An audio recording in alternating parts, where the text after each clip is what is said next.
Bonalu get ready with me start చేసేద్దామా? So first అయితే కొంచెం కన్సీలర్తో డార్క్ ఏరియాస్ని కవర్ చేసి దెన్ లైట్గా ఫౌండేషన్ యూస్ చేస్తున్నాను.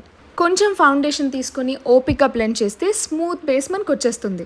అండ్ నెక్స్ట్ నా శారీకి తగ్గట్టు ఐ షాడోని మ్యాచ్ చేస్తున్నాను. యాక్చువల్లీ నా శారీలో గ్రీన్ ఉంది కాబట్టి ఆ చిన్న టచ్ ఆఫ్ గ్రీన్ ఇచ్చేసాను.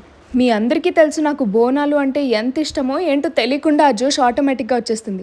మేకప్ వేసుకుంటూ మధ్యలో కొన్ని ముచ్చట్లు అయితే మ్యాండేటరీ కదా. సో ఐబ్రోస్, ఐలైనర్, తర్వాత కొంచెం బ్లష్ కూడా యాడ్ చేసేసాను.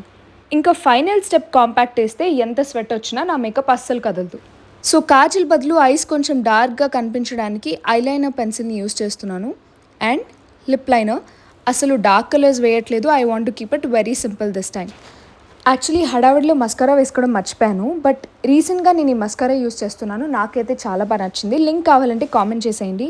తర్వాత హెయిర్ డ్రై అవ్వడానికి వదిలేసి నేను శారీ డ్రేపింగ్ స్టార్ట్ చేశాను అనమాట. మా మమ్మీ నాకు కొంచెం హెల్ప్ చేసింది. అండ్ తర్వాత జ్యువెలరీ వడ్డానం తర్వాత నేను ఈసారి బోనాలకి ఇలా కాసుల పేరు అండ్ బుట్టలు పెట్టుకుందాం అనుకున్నాను. చాలా సింపుల్ అండ్ ఎలిగెంట్గా కనిపిస్తాయని బొట్టు కూడా పెట్టేసుకున్నాను. నేను ఒక్కదాన్నే రెడీ అయితే సరిపోదు కదా, అమ్మవారి బోనం కూడా చాలా బ్యూటిఫుల్గా కనిపించాలి. ఈసారి బోనాలకి నా లుక్ మీకు ఎలా అనిపించిందో కామెంట్ చేసేయండి. అండ్ ఫుల్ రీల్ నా మెయిన్ అకౌంట్లో చూసేయండి. Happy Bonalu sweet arts.